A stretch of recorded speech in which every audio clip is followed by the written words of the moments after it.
Hello friends, welcome to जीवा investments. Best mutual fund 2026 में कौन कौन से फंड्स हैं जो आपको लॉन्ग टर्म अच्छी रिटर्न देने वाले हैं और अपना पोर्टफोलियो कैसे बिल्ड करें, लॉन्ग टर्म में कौन कौन से फंड रखें और कितना एलोकेशन रखें, तो अपन कौन कौन सी कैटेगरी के हिसाब से म्यूचुअल फंड में इन्वेस्टमेंट कर सकते हैं, ये हम जानने की कोशिश करेंगे। बेस्ट म्यूचुअल फंड 2026 में क्या होता है कि बेस्ट म्यूचुअल फंड 2026 में हम कैसे म्यूचुअल फंड को आइडेंटिफाइड कर सकते हैं, उनको कैसे हम पहचान सकते हैं कि ये फंड लॉन्ग टर्म में अच्छा रिटर्न देगा या नहीं देगा, ये हम कैसे आइडेंटिफाइड कर सकते हैं, ये हम इस वीडियो के माध्यम से जानेंगे। बेस्ट म्यूचुअल फंड 2026 में ऐसा कुछ भी नहीं होता।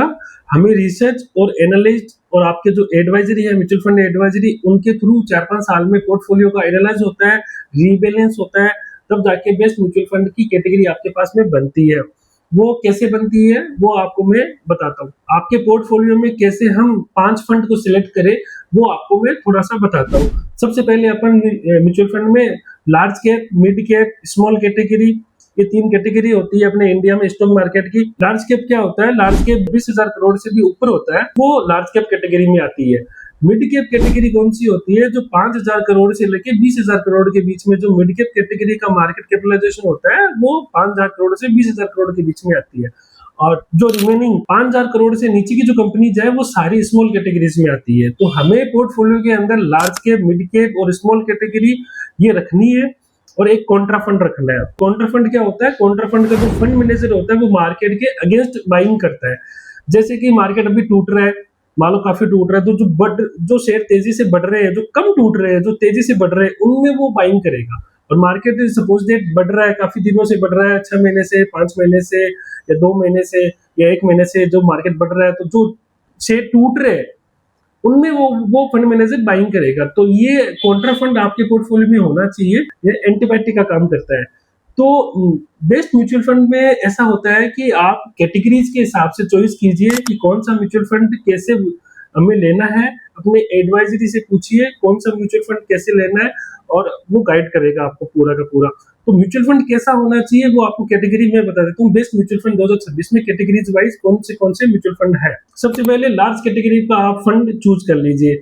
सेकंड, एक कैटेगरी नहीं लोन चाहिए, लार्ज कैप और मिड कैप कैटेगरी, तो ये कैटेगरी ले लीजिए। एक ले लीजिए स्मॉल कैटेगरी, एक कॉन्ट्रा फंड। 4 फंड की कैटेगरीज आप रखिए और इनमें आप एसआईपी कर सकते हैं, इनमें आप इन्वेस्टमेंट कर सकते हैं, तो आपके लिए इनफ होता है। तो ये हम आइडेंटिफाइड करेंगे और जो रिमेनिंग है वो हम म्यूचुअल फंड के जो फंड मैनेजर है उसमें क्या आइडेंटिफाइड करेंगे कि जो भी फंड मैनेजर होता है उसका 5 साल का परफॉर्मेंस रिपोर्ट देखेंगे अपन। फंड का 5 साल का परफॉर्मेंस रिपोर्ट अपन देखते हैं एआई के थ्रू या चैट जीपीटी के थ्रू।